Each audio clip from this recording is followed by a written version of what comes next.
Olá pessoal, sou o professor Marcelo Alves da Oficina do Estudante e o que a gente vai conversar sobre hoje é trigonometria e os ângulos notáveis. Então a ideia da aula de hoje, dessa dica, é justamente descobrir por que o seno de 30 vale meio, por que o cosseno de 60 vale meio e assim sucessivamente. A gente vai montar aquela tabela de ângulos notáveis. Para isso, obviamente, a gente vai relembrar alguns assuntos importantes. Então a gente vai dividir isso em duas partes. Primeiro, relembrar, e na segunda parte da dica, a gente vai lá e finaliza descobrindo o porquê da trigonometria dos ângulos notáveis.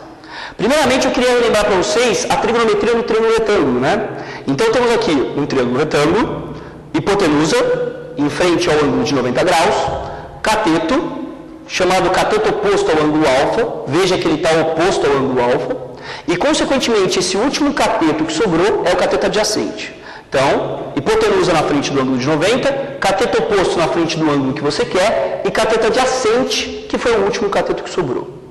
Os matemáticos definiram 3 razões trigonométricas. Quais são elas? Primeiro, seno desse ângulo alfa vai ser justamente o cateto oposto pela hipotenusa. Segundo, o cosseno do ângulo alfa é o cateto adjacente pela hipotenusa. E a última coisa que você precisa lembrar é que a tangente do ângulo alfa é o cateto oposto pelo cateto adjacente. É o que a gente chama de coca, certo? Então essas são as 3 razões trigonométricas em que os matemáticos definiram. Bom, em cima disso, eu também queria lembrar com vocês duas figuras notáveis, o quadrado e o triângulo equilátero. O quadrado, quadrilátero com 4 lados iguais e 4 ângulos iguais, ele possui uma diagonal e seus lados medindo L. Essa diagonal você tem que lembrar do teorema de Pitágoras, que ela vale um lado multiplicado por raiz de 2. Esse é o valor da diagonal do quadrado e ela é importantíssima ali para frente. Em contrapartida, o triângulo equilátero, que tem todos os lados iguais e todos os ângulos iguais, tem a altura desse triângulo equilátero sendo dada através da seguinte fórmula: L raiz de 3 sobre 2. Essa fórmula só serve para encontrar a altura do triângulo equilátero, certo? E repito, ela é L raiz de 3 sobre 2. Para a gente finalizar a primeira parte da dica, a gente precisa lembrar que no quadrado os ângulos são 90 graus, 90 graus, 90 graus e 90 graus. Só que essa diagonal forma uma bissetriz. Então aqui vai ter 45 graus e aqui vai ter 45 graus. E no triângulo equilátero, todos os ângulos são iguais e, portanto, temos todos os ângulos medindo 60 graus. Logo, essa altura aqui vai ser uma bissetriz e, portanto, esse ângulo aqui é de 30 e esse ângulo é de 30 graus, formando os 60 graus ali. Tudo bem? Essa é a primeira parte da dica. Em seguida, a gente volta com a segunda parte, mostrando o porquê da trigonometria e os ângulos notáveis. A escolha certa de um pré-vestibular me coloca nas melhores universidades, os melhores professores, o melhor sistema didático. Se essa é a sua, essa é a oficina. Para mim, eu quero sempre o melhor. Olá pessoal, agora vamos voltar para a segunda parte, já que na primeira parte a gente viu os conceitos básicos de trigonometria que a gente vai usar aqui justamente para saber como é que a gente constrói essa tabela trigonométrica, certo? Então, o objetivo dessa aula novamente é construção dessa tabela trigonométrica, saber o porquê desses valores. Relembramos, imagine um triângulo retângulo em que tenhamos um ângulo de 90 graus e um ângulo de 45 graus, certo? Esse triângulo que tem 45 graus e 90 graus, consequentemente, tem esse ângulo aqui medindo 45 graus. Uma vez que a soma dos ângulos de um triângulo tem que dar 180. Ora, se esse ângulo é de 45 graus e esse ângulo é de 45 graus, significa que esse lado aqui é igual a esse lado. Portanto, se isso aqui mede x, isso aqui mede x. Agora, a dica para o vestibular está no seguinte: toda vez que aparecer esse triângulo com 45 graus, você vai poder duplicar essa figura, e ao duplicar essa figura, vai aparecer justamente quem? Aquela figura que a gente estudou na primeira parte. Vai aparecer um quadrado.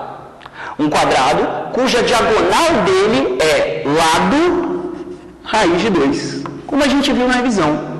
Então, toda vez que aparecer um triângulo retângulo de ângulo de 45 graus, esse lado vai ser igual a esse, e esse lado vai ser a diagonal do quadrado.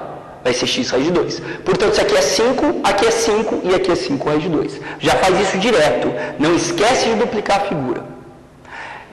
Por sua vez, esse triângulo aqui, que também aparece muito nos vestibulares, tem um ângulo de 90 graus e um ângulo de 30.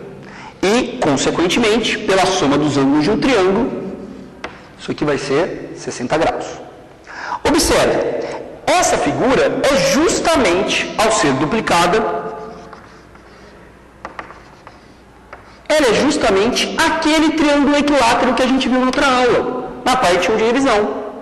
Olha só que ele está com a figura trocada, ele está com a figura rotacionada. Na outra ele apareceu assim, ó, certo? Mas, Saulo, por que você pôs dessa maneira? Porque dessa maneira é como o triângulo aparece nos grandes vestibulares. Veja, se esse lado aqui é o lado do triângulo equilátero, esse lado aqui vai ser a metade dele. Esse lado aqui vai ser a metade dele. E esse segmento aqui, ó, esse segmento aqui que eu estou fazendo em amarelo, é aquela altura do triângulo equilátero. Que eu não sei se você lembra, da parte 1, ela é L raiz de 3 sobre 2. Tudo bem? Agora vamos tentar entender o porquê desses valores ao fazer essa revisão. Então lembre-se, toda vez que tiver um ângulo de 90 graus e um ângulo de 30, você pode duplicar essa figura, formando justamente um triângulo equilátero. Olha só, peguemos aqui, por exemplo, o seno de 45 graus. O seno de 45 graus era o cateto oposto, x, pela hipotenusa, x raiz de 2. Se você simplificar o x com o x aqui, eu vou ter que o seno de 45 é 1 sobre raiz de 2. E ao racionalizar esses valores, você vai encontrar que o seno de 45 graus é raiz de 2 sobre 2. Olha, dá uma olhada aqui. O seno de 45 graus vale raiz de 2 sobre 2. E a mesma ideia poderia ser feita com o cosseno de 45. O cosseno de 45 é cateto adjacente, x, sobre x raiz de 2, que vai dar raiz de 2 sobre 2. Está aqui, ó. E o mais legal de todos desse quadrado, a tangente de 45 graus é cateto oposto, x, por cateto adjacente, x. X dividido por x dá sempre 1. Então, esses valores de 45 da tabela trigonométrica, eles vêm justamente do quadrado. Imagino que você já tenha pensado nessa altura, da onde que vem os valores notáveis de 30 a 60 graus. Vou fazer um exemplo, e aí todos os outros você tira a mesma analogia. O 30 graus está aqui, o 60 graus está aqui. Se eu calcular o seno de 30 graus aqui, ó, o seno de 30 graus, eu vou ter o cateto oposto, L sobre 2, sobre a hipotenusa, L. Nesse caso, se eu simplificar o L com o L, eu vou ter que o seno de 30 é 1 sobre 2. Olha, dá uma olhada aqui, seno de 30 vale justamente meio. Todos os outros valores do 30 graus, eles provêm justamente da trigonometria desse raiz de 3 sobre 2. Olha esse raiz de 3 sobre 2. Olha de onde que ele aparece. Do triângulo equilátero. Então fica mais uma dica. Por analogia, encontre esses valores e aí você vai encontrar todas essas relações sem decorar. Fica mais uma dica para vocês. Essa parte 1 com essa parte 2, da onde que vem todas as tabelas trigonométricas. Em outras gravações a gente fala de outras dicas sobre trigonometria e álgebra.